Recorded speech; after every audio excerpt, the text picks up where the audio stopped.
नमस्कार, जय हिंद। मैं हूं अंकित मिश्रा और आप देख रहे हैं एग्जाम तक। दोस्तों, सीएचएस के प्रैक्टिस सेट 3 को लेकर एक बार फिर से मैं आप सबके बीच पुनः उपस्थित हूं। दोस्तों, जैसा कि आप लोग जानते हैं कि क्लास आपके लिए कितना इंपॉर्टेंट है, इसलिए बहुत लोगों को कमेंट भी आते हैं कि सर आप इस क्लास को रेगुलर कर दीजिए और डेली हमें एक प्रैक्टिस सेट प्रोवाइड कराइए। दोस्तों, आपको रोज एक प्रैक्टिस सेट प्रोवाइड कराने में मुझे कोई इशू नहीं है, लेकिन दिक्कतें तब पैदा होती हैं जब आप इस क्लास के प्रति अपने सपोर्ट को नहीं दिखाते हैं। आप इस क्लास को लाइक नहीं करते हैं, शेयर नहीं करते हैं। अगर दोस्तों अब आप इस क्लास को लाइक करें, शेयर करें और अपने सपोर्ट को दिखा रहे हैं तो मैं भी आपकी इस क्लास को रेगुलर कर दे रहा हूं। लेकिन आप लोग भी कसम खाइए कि एग्जाम तक चैनल के साथ आप जुड़ जाएंगे, सब्सक्राइब इस चैनल को कर लेंगे और जो भी प्रैक्टिस टाइप आएगा रोज आप एक प्रैक्टिस को ज्वाइन करेंगे और एक नोट्स बनाएंगे, उसमें सारे क्वेश्चन आपको नोट करेंगे, याद करेंगे। अगर दोस्तों आपने ऐसा कर लिया तो आपको इस जो आपको सीएचएस 2020 में जो भी आपको ये तैयारी आप कर रहे हैं, आप इसमें आपको सक्सेस होने से कोई रोक नहीं सकता है। इस बात को समझकर चलिएगा और ये जो आपकी प्रैक्टिस होगी बहुत ही ज़्यादा इंपॉर्टेंट होगी। और दोस्तों, आज के प्रैक्टिस सेट में आपको जियोग्राफी के क्वेश्चन कराने वाला हूँ। कल के जो प्रैक्टिस सेट 4 आएगा उसमें आपको हिंदी क्वेश्चन कराऊंगा।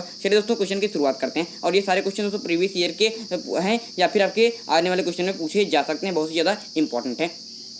और दोस्तों, आपकी जियोग्राफी से संबंधित लगभग आज मैं आपको कितने क्वेश्चन, लगभग आपको 25 प्लस क्वेश्चन कराने वाला हूं। दोस्तों, प्रैक्टिस सेट 2 में मैंने आपको हिस्ट्री के और प्रैक्टिस सेट 1 में आपके साइंस के क्वेश्चन कराए थे, जाकर देख लीजिएगा। डिस्क्रिप्शन लाइन में लिंक मिल जाएगी पूरे प्लेलिस्ट की। तो यहाँ पर पहला क्वेश्चन है कि कर्क रेखा किस अक्षांश पर स्थित है। जो कर्क रेखा है दोस्तों, यहाँ पर देखिए जो क्या है दोस्तों, आपके जो कर्क रेखा है जिसे कहते हैं ट्रॉपिक ऑफ कैंसर, ये किस अक्षांश पर स्थित है, यही आपको बताना है। क्या है, बहुत ही ज़्यादा इंपॉर्टेंट क्वेश्चन है।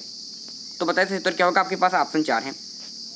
और दोस्तों, कमेंट बॉक्स में हमें ये भी लिखिएगा कि आपके यहाँ पर कितने क्वेश्चन सही हुए। जैसे अगर मैंने आपको कितने क्वेश्चन कराए, अगर इसमें से आपके 21 क्वेश्चन सही हुए तो हमें कमेंट कर दीजिए कि सर 21 क्वेश्चन हमारे सही हुए। तो वहाँ पर मैं आपको देख लूँगा कि आपकी तैयारी किस प्रकार से चल रही है। इसके बाद देखिए दोस्तों, तो यहाँ पर दोस्तों सही उत्तर क्या हो जाएगा। यहाँ पर सही उत्तर हो जाएगा आपका ऑप्शन सी 23.5 डिग्री, जिसे लिखते हैं 23 डिग्री 30। ये क्या होती है, ये आपकी कर्क रेखा इस पर स्थित, इस अक्षांश पर स्थित होती है। लेकिन यहाँ पर ये आपके नॉर्थ में, यहाँ पर देखिए दोस्तों मैं आपको ग्लोब के माध्यम से समझा रहा हूँ। दोस्तों आपका इस प्रकार से दोस्तों आपका ग्लोब होता है। यहाँ पर देखिएगा इस प्रकार से दोस्तों आपका ग्लोब होता है। इसमें एक लाइन दोस्तों आपकी ये बीचों बीच 0 डिग्री पर होती है। इसे क्या कहते हैं दोस्तों, तो इसे कहते हैं आप देशांतर रेखा, जिससे यहाँ पर कहीं कहीं पर आपको इक्वेटर देखने को मिलता है। इक्वेटर इंग्लिश में लिखने पर इक्वेटर लाइन, और कहीं कहीं पर इसे विषुवत रेखा भी लिखकर मिलता है। ठीक, तो ये 0 डिग्री होती है। इसके बाद ये दोस्तों ये पूरी पृथ्वी क्या करती है, आपकी दो साइड में बांट देती है। एक नॉर्थ में, एक साउथ में, एक उत्तर में, एक दक्षिण में। जो उत्तर में दोस्तों एक लाइन होती है 23.5 डिग्री, क्या होती है दोस्तों आपकी 23.5 डिग्री एक लाइन जाती है। और ये 23.5 डिग्री जो लाइन होती है, जिसे लिखते हैं हम, क्या लिखते जानते हैं, इसे हम लिखते हैं 23 डिग्री 30। ये आपके नॉर्थ में होता है। इसे कहते हैं ट्रॉपिक ऑफ कैंसर, जिसे लिखते हैं कर्क रेखा। यही आपसे पूछा गया था। तो एक आप 23 डिग्री 30 पर नॉर्थ में है, और एक रेखा आपके क्या होती है, आपके साउथ में होती है। यहाँ पर ये भी 23 डिग्री 30 पर ही होती है, लेकिन अंतर इतना तक ये साउथ में होती है। और इसे क्या कहते हैं, इसे कहते हैं ट्रॉपिक ऑफ कैप्रिकॉर्न, जिसे हिंदी में लिखते हैं मकर रेखा। यहाँ से अब आपसे मकर रेखा पूछिए, विषुवत रेखा पूछिए, देशांतर रेखा पूछिए, इक्वेटर लाइन पूछिए, कर्क रेखा पूछिए, आप आसानी के साथ उसका आंसर दे देंगे। और दोस्तों आपका जो इंडिया है दोस्तों, ये आपके नॉर्थ साइड में स्थित है। आपके क्या होता है, आपके नॉर्थ साइड में स्थित है। और जो कर्क रेखा होती है, ये इंडिया को 2 बराबर भागों में बांटती है और इंडिया के 8 राज्यों से होकर गुजरती है। ये क्वेश्चन भी याद रखेंगे और अपने जो अपने नोट्स बनाए हमारे साथ उसमें ये नोट कर लीजिए कि 23.5 डिग्री नॉर्थ को कहते हैं कर्क रेखा, 0 डिग्री लाइन को देशांतर रेखा कहते हैं, आपके 23.5 डिग्री साउथ को कहते हैं मकर रेखा, और कर्क रेखा भारत को 2 बराबर भागों में बांटती है, जो भारत के 8 राज्यों से होकर गुजरती है। चलिए आगे चलते दोस्तों अपने नेक्स्ट क्वेश्चन की तरफ। तो यहाँ पर दोस्तों आपका जो पहला क्वेश्चन है, यहाँ पर ये कंप्लीट होता है। इसके बाद देखिए दोस्तों दूसरा क्वेश्चन कि भारत का पश्चिमी बिंदु कौन सा है। भारत का पश्चिमी बिंदु कौन सा है। दोस्तों ये जो आपका भारत होता है इस प्रकार से, यहाँ से यहाँ पर देखिए थोड़ा सा मैंने वैसे बना दिया है। तो इस तरफ वाला साइड जो होता है, इस प्रकार से अगर मैं भारत को बना दूं तो ये वाला साइड आपका पश्चिमी है, ये जम्मू कश्मीर वाला उत्तर है, ये वाला साउथ वाला साइड है, ये आपका पूर्वी साइड है। तो ये पश्चिमी बिंदु है, यहाँ पर पाकिस्तान से जो सीमा आपकी लगती है, इसमें आपका पश्चिमी बिंदु कौन सा, पश्चिम का अंतिम बिंदु कौन सा, ये आपको बताना है। ऑप्शन 4 है, इंदिरा पॉइंट, पिग्मलियन पॉइंट, इंदिरा काल या फिर कक्षका रण। तो बहुत ही दोस्तों इंपॉर्टेंट क्वेश्चन है। इस क्वेश्चन को भी अपने नोट में लिख लीजिए अगर आपको याद नहीं है तो। दोस्तों भारत का पश्चिमी बिंदु क्या होता है। दोस्तों भारत का पश्चिमी बिंदु आपका कक्षका रण होता है। इसके बारे में देखिए फुल डिटेल में आपको बताने वाला हूँ। यहाँ पर दोस्तों मैं भारत की बात करूँ पश्चिमी बिंदु की,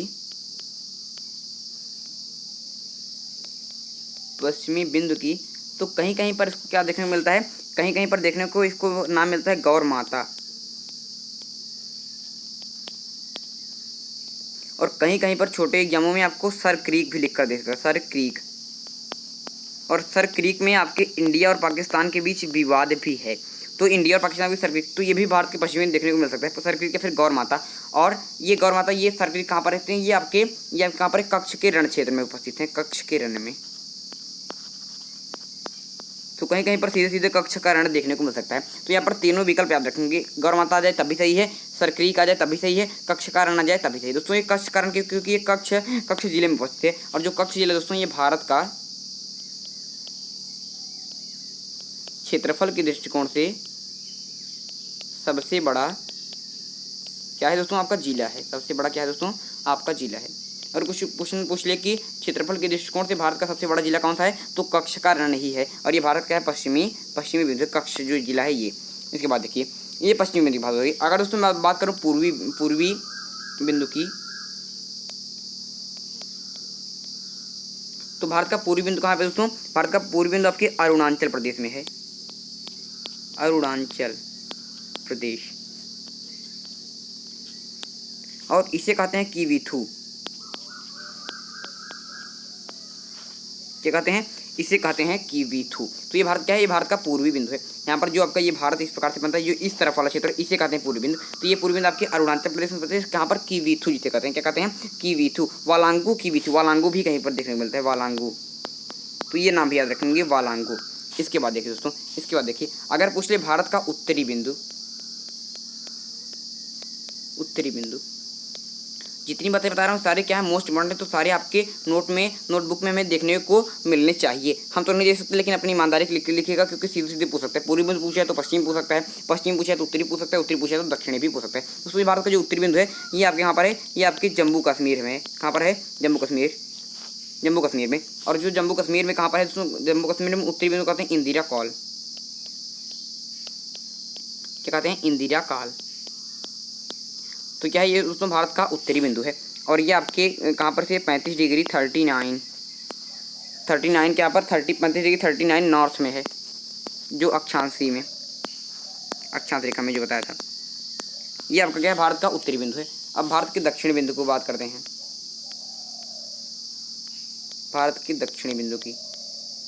यहाँ पर देखिए दोस्तों, ये जो भारत का नीचे वाला हिस्सा होता है, जो इसे प्रायद्वीपीय भारत कहते हैं, ये क्या होता है, प्रायद्वीपीय भारत को जानते हैं। प्रायद्वीप उसे कहते हैं जिसे जो तीन तरफ, जो ऐसा स्थल जो तीन तरफ से जल से घिरा हो, उसे कहते हैं प्रायद्वीप। तो प्रायद्वीपीय जो भारत है नीचे वाला, इसे कहते हैं दक्षिणी बिंदु। तो इसमें दक्षिणी बिंदु दोस्तों थोड़ा सा देखिए, यहाँ पर डाउट है, इसमें क्या है, इसमें थोड़ा सा दोस्तों परेशानी है, क्योंकि भारत का दक्षिणी जो बिंदु है ये दो प्रकार से है। एक दक्षिणी बिंदु दोस्तों जो मुख्य भूमि से है,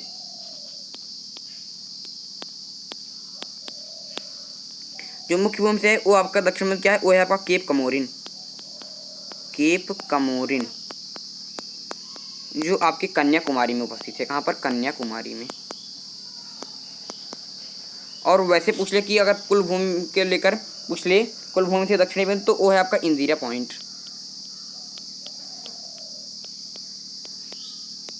और ये जो इंदिरा पॉइंट है इसे पिग्मेलियन पॉइंट भी लिखते हैं, पिग्मेलियन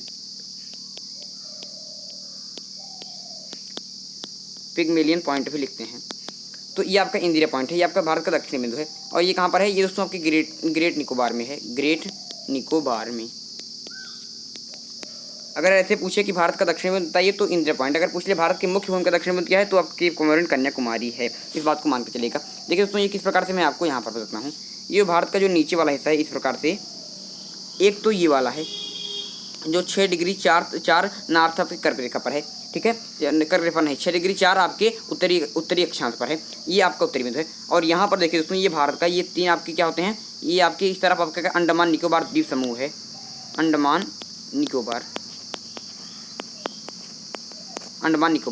तो ये भी भारत का दक्षिण बिंदु माना जाता है। और यहाँ पर आपका इंदिरा पॉइंट है। तो इस प्रकार से अगर पूछे तो ये तो आपका इंदिरा पॉइंट वाला हो जाएगा, और अगर मुख्य भूमि से पूछे तो आपका ये कन्याकुमारी वाला केप कमोरिन हो जाएगा। तो इस प्रकार से आपको समझ में आ गया होगा कि भारत का पूर्वी बिंदु क्या है, भारत का पश्चिमी बिंदु क्या है, भारत का जो आपका नॉर्थ वाला जो है उत्तरी बिंदु क्या है, और साउथ वाला बिंदु क्या है, आपके दक्षिण बिंदु क्या है, ये आपके समझ में आ गया होगा। कोई भी क्वेश्चन पूछिए आप उससे आसानी के साथ जवाब दे पाएंगे। तो यहाँ पर दोस्तों क्वेश्चन देखेंगे तो भारत का पश्चिमी बिंदु क्या हो जाएगा, आपको सबको पता होगा कि कच्छ का रण है, जो आपका जिसे कहते हैं, जिसे सर क्रीक भी कहते हैं, ठीक है, गौर माता भी। इंदिरा पॉइंट आपको बताया दक्षिण बिंदु है, मुख्य भूमि से नहीं पूरी भूमि का इंदिरा पॉइंट है। और पिगमिलियन पॉइंट भी इसे इंदिरा पॉइंट को कहते हैं। इंदिरा कॉल आपका उत्तर वाला है, ये आपको बताया मैंने। इसके बाद देखिए, इसके बाद है भारत का मानक समय ग्रीनविच मीन टाइम से कितना आगे है। दोस्तों ये प्रीवियस ईयर के क्लास 9th में पूछा गया था, क्लास 9th में पूछा गया था। कब? 2019 में, कि भारत का जो मानक समय है ग्रीनविच मीन टाइम से कितना आगे है। तो दोस्तों ये आपके 5 घंटा 30 मिनट आगे। कितना है? 5 घंटा 30 मिनट। अगर आपसे ये पूछ लेता कि जो भारत का मानक समय ये कितनी कौन सी रेखा पर है, दोस्तों ये आपके 82.5 डिग्री ना आपके देशांतर रेखा पर, 82.5 डिग्री ईस्ट में आपके देशांतर रेखा में। कहाँ पर स्थित आपके? ये इस पर स्थित है भारत का मानक समय, तो जो मानक समय की जो लाइन है। और दोस्तों इलाहाबाद के मिर्ज़ापुर से गुजरती है, ये बात भी जानकर चलेंगे। और भारत के 5 राज्यों से होकर गुजरती है, एक यूपी, एक एमपी, एक छत्तीसगढ़, एक अरुणाचल प्रदेश और एक उड़ीसा। ये 5 राज्यों से होकर ये आपके 82.5 डिग्री लाइन आपके देशांतर वाली गुजरती है। और ये भारत का मानक समय है जो ग्रीनविच मीन टाइम से आपके कितना 5 घंटा 30 मिनट आगे है। इसके बाद देखिए, इसके बाद दोस्तों आपका जो क्वेश्चन है, ये क्वेश्चन आपका कि नेपाल की सीमा भारत के किस राज्य की सीमा को नहीं छूती। दोस्तों नेपाल दोस्तों जो देश है आपका, ये कहाँ पर स्थित है? तो यह भारत के उत्तर में स्थित है। और काली नदी जो है, काली नदी ये भारत को नेपाल से अलग करती है। और देखिए दोस्तों, ये आपका जो इस प्रकार से जब आपको बनाते हैं, क्या इस प्रकार से जब आप भारत का जो मानचित्र बनाते हैं, तो इस वाले क्षेत्र में यहीं पर आपका नेपाल है, चीन वाले क्षेत्र में। तो इसका किस देश से सीमा नहीं लगती, यहाँ पर देखिएगा आपके पास ऑप्शन आपके हैं। उत्तराखंड से नहीं लगती, उत्तराखंड से दोस्तों लगती है। सिक्किम से नहीं लगती, सिक्किम से भी लगती है। उत्तर प्रदेश से नहीं लगती, इससे भी लगती है। लेकिन जम्मू और कश्मीर से नहीं लगती है, क्योंकि जम्मू कश्मीर तो आपका यहीं पर सीमित रह जाता है। इसके बाद यहाँ पर उत्तराखंड आ जाता है, यहाँ पर नेपाल हो जाता है, यहाँ पर सिक्किम हो जाता है, नीचे आपका हो जाता है उत्तर प्रदेश, यहाँ पर बिहार लग जाता है। इसके बाद पश्चिम बंगाल वाला आ जाता है। तो यहाँ यही 5 से लगता है। देखिए यहाँ पर बताता हूँ दोस्तों, जो नेपाल की सीमा है ये आपके यूपी से लगती है, उत्तराखंड से लगती है, आपके उत्तराखंड से लगती है, यूपी लगती है, बिहार से लगती है, सिक्किम से लगती है और आपकी पश्चिम बंगाल से लगती है।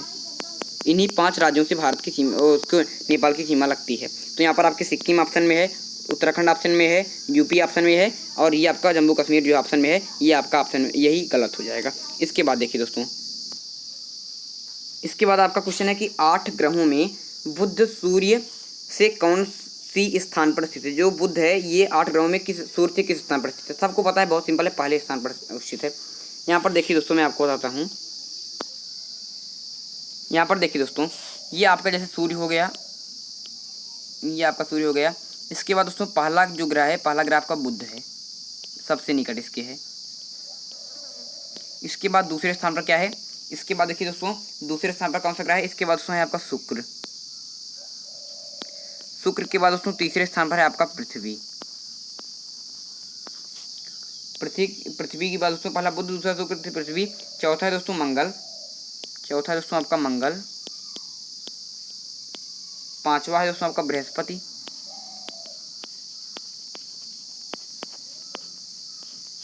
छठा है दोस्तों आपका शनि।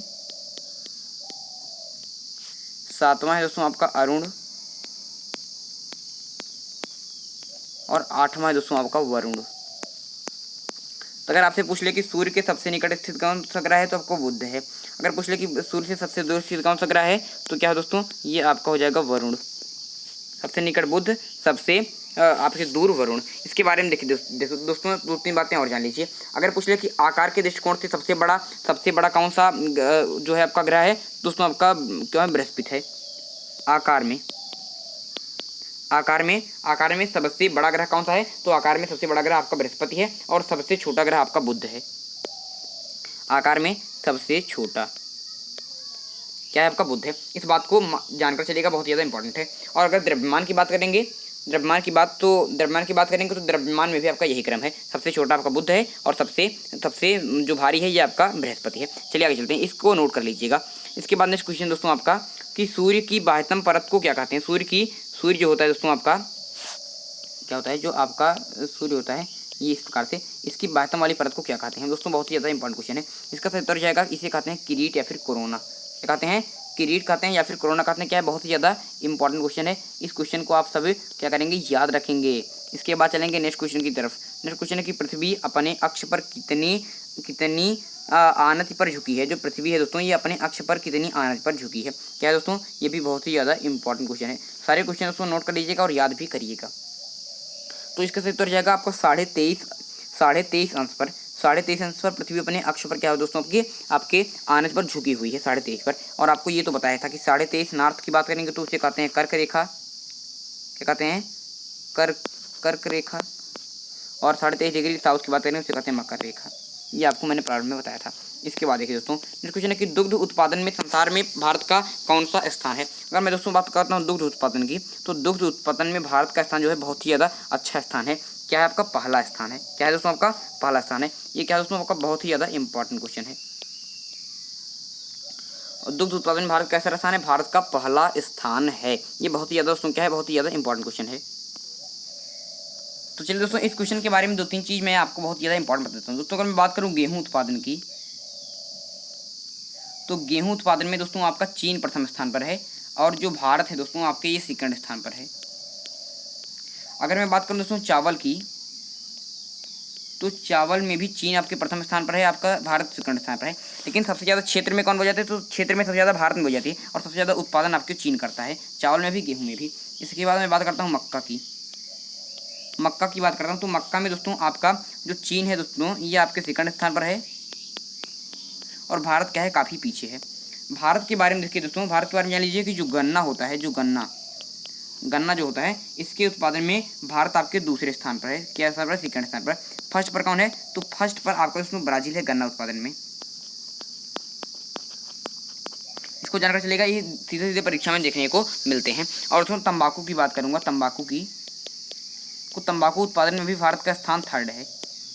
फर्स्ट पर किसका है, फर्स्ट पर आपके चीन का है।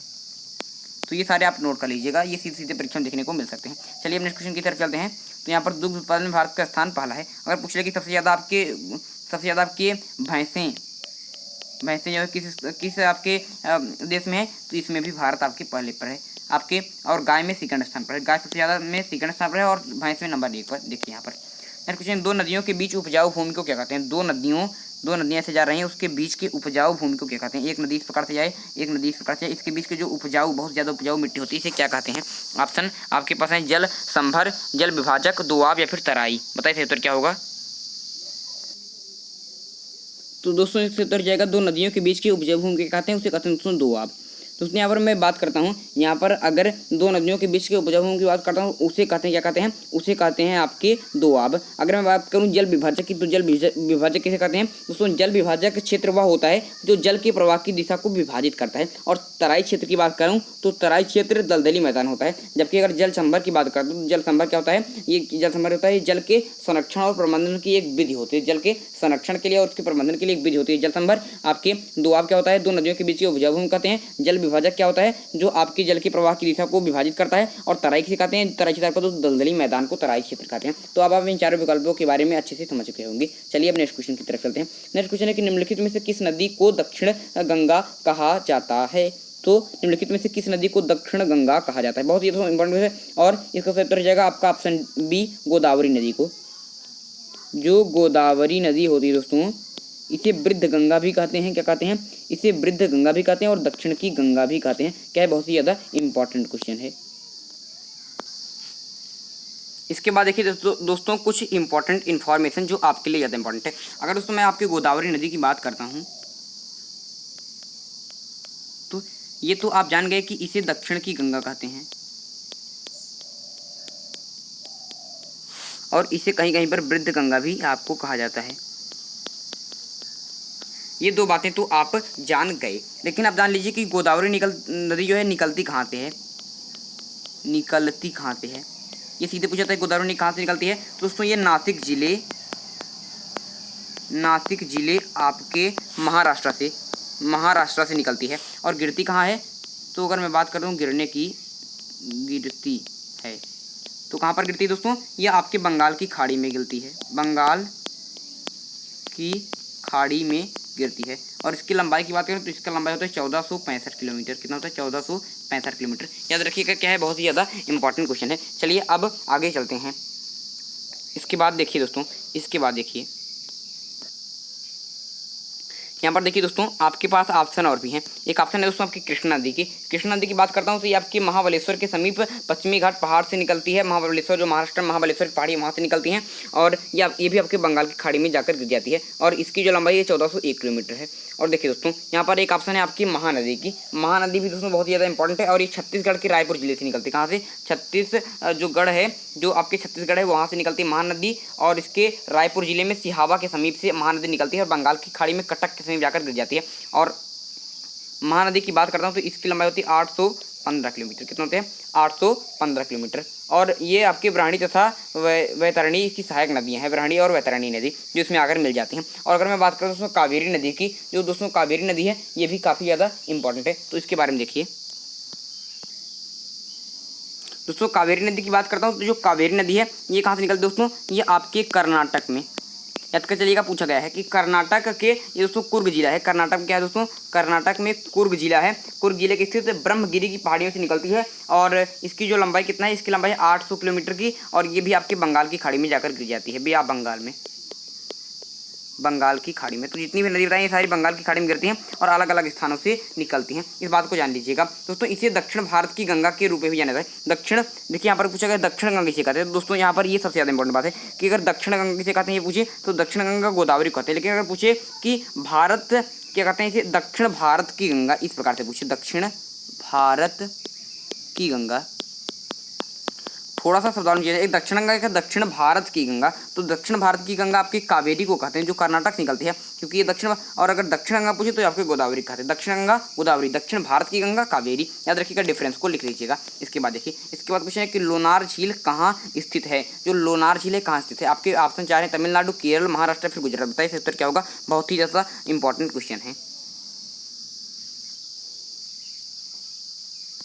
तो यहाँ पर देखिए दोस्तों, इसका उत्तर क्या होगा? इसका उत्तर हो जाएगी जो लोनार झील दोस्तों ये आपकी महाराष्ट्र में पाई जाती है। कहाँ पर? महाराष्ट्र में पाई जाती है। बहुत ज़्यादा इंपॉर्टेंट क्वेश्चन परीक्षा में पूछा गया दोस्तों। लोनार झील की बात करें तो महाराष्ट्र के बुलढावा जिले में, कहाँ पर दोस्तों? आपके ये जिला तो नहीं पूछा जाएगा, बुलढावा जिले में, लेकिन याद रखिएगा कि महाराष्ट्र पाई जाती है। और ये क्या है आपके? ये खारे पानी की झील है, खारे पानी की।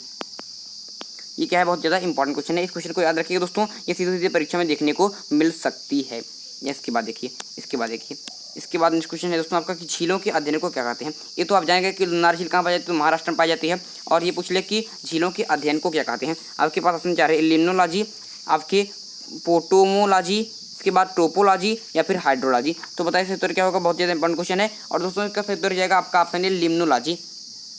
और इसे सरो विज्ञान भी कहते हैं, हिंदी में सरो विज्ञान, और इसे लिखते हैं लिम्नोलॉजी। क्या कहते हैं? ये झीलों के अध्ययन को कहते हैं दोस्तों। लिम्नोलॉजी या जो सर्व विज्ञान भी कहा जाता है, इसके अंतर्गत झीलों, तालाबों, नदियों, नम कहने मतलब आर्द्र भूमियों का अध्ययन किया जाता है। इन सब का अध्ययन किया जाता है। आपके झीलों का अध्ययन, तालाबों का अध्ययन, नदियों का अध्ययन पूछ ले तो आपका सब लिम्नोलॉजी है। याद रखिएगा, बहुत ज़्यादा इंपॉर्टेंट क्वेश्चन है। नेक्स्ट क्वेश्चन की तरफ चलेंगे। यहाँ पर दोस्तों जो एक होता है हाइग्रोलॉजी, एक होता है हाइग्रोलॉजी,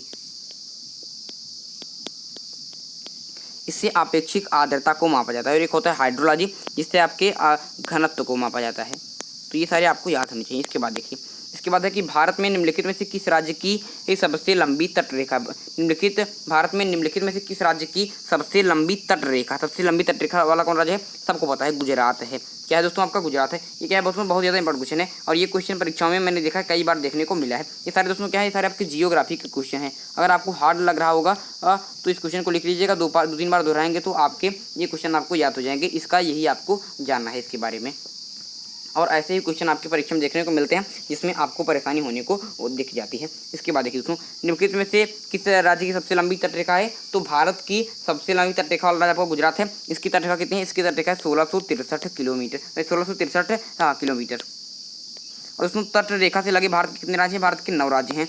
गुजरात है, महाराष्ट्र, गोवा, कर्नाटक, केरल, तमिलनाडु, आंध्र प्रदेश, उड़ीसा, पश्चिम बंगाल। ये भारत के तटरेखा से सबसे लगे हुए राज्य, जिसमें सबसे ज़्यादा तटरेखा लगी आपके गुजरात की। इस बात को जानकर चलिएगा। और भारत दोस्तों कितनी तटरेखा है? भारत की तटरेखा की लंबाई कितनी है? तो आपकी कितना है? 6100 किलोमीटर आपके मुख्य भूमि से, और 7516 किलोमीटर पूर्व मिलाकर, 7516.6 किलोमीटर।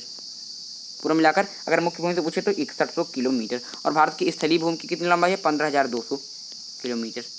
स्थलीय भूमि की लंबाई 15,200, तटरेखा की लंबाई आपका कितना? 7516.6 किलोमीटर। इसको लिख लीजिएगा। और मुख्य भूमि से 6100 किलोमीटर। इसके बाद देखिए दोस्तों, ये सारे क्वेश्चन आपको याद होने चाहिए। ये दोस्तों आज का हमारा आखिरी और अंतिम क्वेश्चन है कि क्षेत्रफल के दृष्टिकोण से। दोस्तों मैंने चाहा था तो आपको आज लगभग 30 क्वेश्चन कराने का, लेकिन पूरे क्वेश्चन करा नहीं पाया। अभी कई सारे क्वेश्चन आपके हैं, लेकिन वीडियो आपको दोस्तों क्या हो जाएगा, बहुत ज़्यादा लंबा हो जाएगा। तो लगभग हमारा टारगेट रहता है लगभग आधे घंटा वीडियो रहे। तो ये आज का मैं अंतिम क्वेश्चन कर दे रहा हूँ। किसी दिन एक आध वीडियो और लेकर मैं आपको जियोग्राफी के जो बचे हुए क्वेश्चन हैं वो भी करा दूँगा। और दोस्तों इस वीडियो को दोस्तों शेयर अवश्य कर दीजिएगा। आप लोगों के लाइक पर शेयर पर ही आधारित है। अगर आप लोग लाइक शेयर और ज़्यादा से ज़्यादा सपोर्ट दिखाएंगे तो क्लासें मैं आपको रेगुलर कर दूंगा। जो आपको रेगुलर क्लासें मैंने कर दूंगा, क्या मैंने कर दिया ही है, आपको रोज मिलेगी। लेकिन अगर आप लोग सपोर्ट आपका कम हो जाएगा तो मुझे दिक्कतें होंगी, इस बात को जानकर चलिएगा। तो जियोग्राफी के क्वेश्चन देखिए कि क्षेत्रफल की दृष्टि से भारत का सबसे बड़ा राज्य कौन सा है? सबको पता है, एक और से सबको पता है कि क्षेत्रफल के दृष्टिकोण से भारत का सबसे बड़ा राज्य किसका है? आपका राजस्थान है। दोस्तों अगर जनसंख्या के दृष्टिकोण से पूछिए, जनसंख्या के दृष्टिकोण से, तो वो है आपका यूपी। क्या? आपका यूपी। और अगर आपके क्षेत्रफल के दृष्टिकोण से पूछिए तो वो है आपका राजस्थान। समझ के चलिएगा, बहुत ज़्यादा इंपॉर्टेंट क्वेश्चन है। तो राजस्थान आपका सही उत्तर हो जाएगा। ये क्या है? बहुत ज़्यादा इंपॉर्टेंट क्वेश्चन परीक्षाओं में देखने को बार बार मिलता है। और दोस्तों राजस्थान आपके जो जिला है, इसी में राजस्थान जो आपका राज्य है, इसी में आपका थार मरुस्थल भी है। थार मरुस्थल भारत की किस राज्य में? तो आपके राजस्थान में है। इस बात को जानकर चलेंगे। चलिए क्वेश्चन मैं आपको और करा देता हूँ। जो मैंने आपको यहाँ पर बताया है कि भारत के कितने राज्य नेपाल के साथ सीमा साझा करते हैं। नेपाल की दोस्तों मैं बात करता हूँ तो इसकी राजधानी क्या है? नेपाल की राजधानी आपके काठमांडू।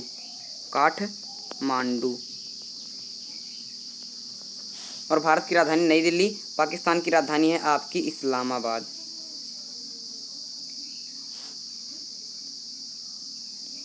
और दोस्तों जो आपके नेपाल के बगल एक देश है आपका भूटान, उसकी राजधानी आपको थिम्पू।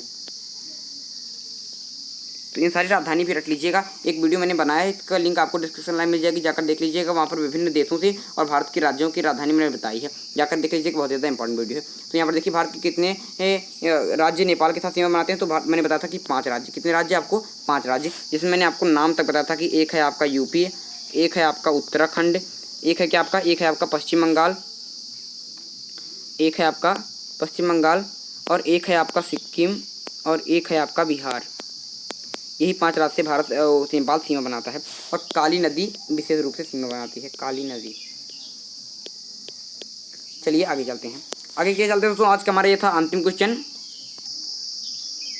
और उम्मीद करता हूँ कि आपको यह वीडियो अच्छे से समझ में आया होगा। दोस्तों जियोग्राफी के जो क्वेश्चन आपके बच गए हैं, ये आपके किसी दिन प्रैक्टिस सेट में मैं आपको बचा कर जो करा दूंगा, तो इसके लिए आप परेशान मत होइएगा। चलिए दोस्तों आज के लिए आपसे लेते हैं विदा। अगले वीडियो में एक नए टॉपिक के साथ फिर होगी मुलाकात। तब तक के लिए मुझे दीजिए इजाजत। मैं हूँ अंकित मिश्रा और आप देख रहे हैं शाम तक। धन्यवाद।